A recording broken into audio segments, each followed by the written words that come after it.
Hey guys, it's Chibi here, and I know that none of you know me, probably because this is my first video ever.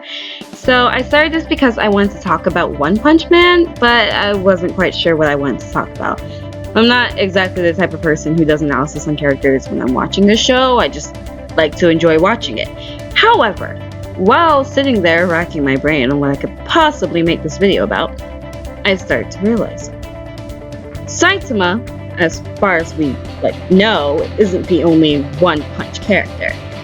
Now, you're probably confused by that, and what I mean is that there are other characters in the universe we haven't seen struggle in the least bit to defeat their foes, and yet none of them seem to suffer the same anguish as Saitama. Now, in this particular video, the character I'm going to focus on comparing with him is Tatsumaki. There are others, like Super Alloy Darkshine, but we barely get to know him, so for the purpose of this video, it'll be easier to just focus on Tatsumaki and Saitama. Now, before I go any further into this is a pre-written script, and at the end, I realized that the two of them are much more similar than I had originally thought. However, I'm not going to go back and rewrite my script. So, at the end of this video, I'm going to summarize it and kind of wrap up together everything and make it concise and clear. But until then, try and keep up and catch on to any clues about how they're similar. Let's get into this.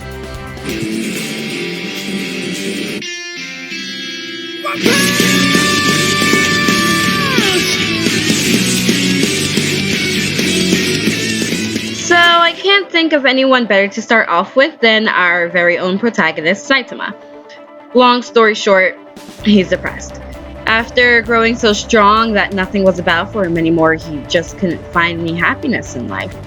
Tatsumaki, on the other hand, as we could assume based off of what her sister has said about her own self, seems to always have a talent for telekinesis since she was born and only improved over time. However, she doesn't seem the least bit depressed over the lack of challenge. In fact, throughout the hit story, she seems to rely on it so that she can win attention from others. Unlike Saitama, who became a hero for fun and has no need for any recognition, Tatsumaki seems to thrive on it. Even in the manga, they show us a day in Tatsumaki's life when she doesn't have anything to do, and it seems very hard on her. Now, it's clear to see, based off the anime alone, that she's meant to be somewhat of a tsundere, but beyond that, she gets clearly upset when she's neglected, and she, at the same time, doesn't want to show that she wants to help others and that she feels like she's needed. Saitama, on the other hand, doesn't really show that he does these things to help people, even though we as the audience know that. He blatantly wears this attitude where others are meant to believe otherwise. The two of them also differ in the way they fight monsters, where Saitama will defeat someone with little effort and close to no expression in regards to the opponent. Tatsumaki seems to revel in her ability to overpower her opponent. She'll even go as far as to mock them when she's battling them, because she's clearly overpowering them and she knows it, and she wants the enemy to know it as well. Now, a YouTuber I draw inspiration from, Nux Taku, talked about how the personality and motives of a character is displayed in their powers. Now, I'm not very good at explaining it, and I kind of feel like I'd be cheating him if I did in this video, so I will put a link in the description below if you really want to go check that out, and you should. But back to me. In the case of Saitama, he was on the verge of depression before becoming a hero, and the fight he had with Crablante allowed him to find a rush, and he began to chase that feeling ever since. Well, once he achieved this ability that drove him, not only did he become bald, but he also fell into a deeper depression. Now, it's kind of hard to say how his personality comes out here. Like, of course, his depressed state is a part of his personality from the very beginning. But his motives are very clear. He wants to be the greatest and or strongest hero. And through hard work, he was able to achieve that. Tatsumaki, on the other hand, never had to deal with any of this. She was born with the powers of an Esper, and a strong one at that. Because of this, she never had to work hard to gain anything, and therefore her personality didn't drive her transformation into a hero. Rather, her powers helped transform her personality. Inside the manga and even in the anime, you see how she cares a lot for her sister and feels like she needs to be powerful to look after her. She was probably told this from a young age, that she was not only an older sister but also a more powerful sister. Therefore, she had this pressure set on herself that she had to care for her sister, and not only her but those around her. So when she is put in a position where she doesn't have any jobs to do, or people seem to think she's inferior, at least in her mind, it suddenly feels like she's less than a human being and there's nothing that she can do. She really needs other people's attention. Saitama, on the other hand, never had any of this. He never had any expectations set on him, save for what he set for himself, which wasn't much if we base anything on the first episode. And he simply wanted to become a great hero, and that was his drive.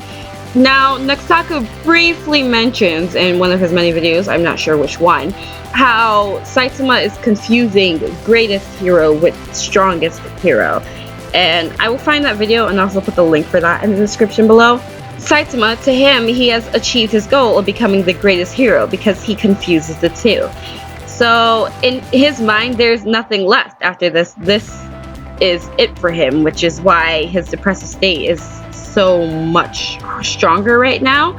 When you're depressed and you have a goal set in mind and you finally reach that goal and you have nothing further beyond that, you feel like you have done all there is to do. The one thing that kept you going is now already yours. However, Saitama, of course, doesn't know that his strength isn't the only thing that's keeping him going. He has his friends and the people who care about him, such as Genos and even Moomin Rider. But you can see in the anime and in the manga that as he hangs out with them more, he becomes happier, and it's nice to see that side of Saitama. Nice to see him get out of that depression. Meanwhile, Tatsumaki, on the other hand, has her sister to help her out, and if she were willing to open herself to others, the other heroes and people of the Hero Association would most likely be there for her as a friend as well. So I'm guessing you can probably see where the similarity between the two started. They both get their drive from one thing in life. Saitama's was, of course, to be the greatest hero, and Tatsumaki's was to have other people's need for her to be around, if that makes sense. They both draw their power in from one source, and they both feel at loss without it. Anyways, this is my first video, and I'm completely new at this, but if you like it, maybe like and subscribe to me, because I would love to do more of these in my free time. I don't know, I'm pretty busy, but I'll try to put up videos as often as I possibly can. So, until then, I'm signing off, guys. Love ya.